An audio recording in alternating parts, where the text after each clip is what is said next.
Jeremiah chapter 18. The word which came to Jeremiah from the Lord, saying, Arise and go down into the potter's house, and there shall I show thee my words. Then I went down to the potter's house, and behold, he wrought a work on the wheels, and the vessel that he made of clay was broken in the hand of the potter. So he returned and made it another vessel, as seemed good to the potter to make it. Then the word of the Lord came unto me, saying, O house of Israel, cannot I do with you as this potter, saith the Lord? Behold, as the clay in the potter's hand, so are you in my hand, O house of Israel. I will speak suddenly against a nation, or against a kingdom, to pluck it up, and to root it out, and to destroy it. But if this nation, against whom I have pronounced, turn from their wickedness, I will repent of the plague that I thought to bring upon them. And I will speak suddenly concerning a nation and concerning a kingdom, to build it and to plant it. But if it do evil in my sight, and hear not my voice, I will repent of the good that I thought to do for them. Speak thou now, therefore, unto the men of Judah, and to the inhabitants of Jerusalem, saying, Thus saith the Lord, Behold, I prepare a plague for you, and propose a thing against you. Return you therefore, every one from his evil way, and make your ways and your works good.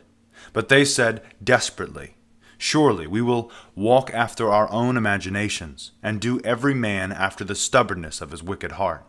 Therefore, thus saith the Lord, Ask now among the heathen, who hath heard such things? The virgin of Israel hath done very filthily. Will a man forsake the snow of Lebanon, which cometh from the rock of the field?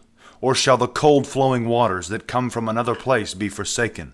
Because my people hath forgotten me, and have burnt incense to vanity, and their prophets have caused them to stumble in their ways from the ancient ways, to walk in the paths and way that is not trodden, to make their land desolate, and a perpetual derision, so that every one that passeth thereby shall be astonished and wag his head. I will scatter them with an east wind before the enemy. I will show them the back, and not the face in the day of their destruction. Then said they, Come, and let us imagine some device against Jeremiah. For the law shall not perish from the priest, nor counsel from the wise, nor the word from the prophet. Come, and let us smite him with the tongue, and let us not give heed to any of his words. Hearken unto me, O Lord, and hear the voice of them that contend with me. Shall evil be recompensed for good? For they have dug a pit for my soul. Remember that I stood before thee, to speak good for them, and to turn away thy wrath from them. Therefore deliver up their children to famine, and let them drop away by the force of the sword. Let their wives be robbed of their children, and be widows, and let their husbands be put to death, and let their young men be slain by the sword in the battle.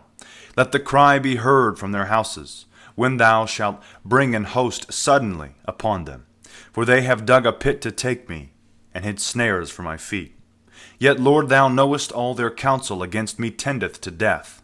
Forgive not their iniquity, neither put out their sin from my sight, but let them be overthrown before thee. Deal thus with them in the time of thine anger. God bless and carry on.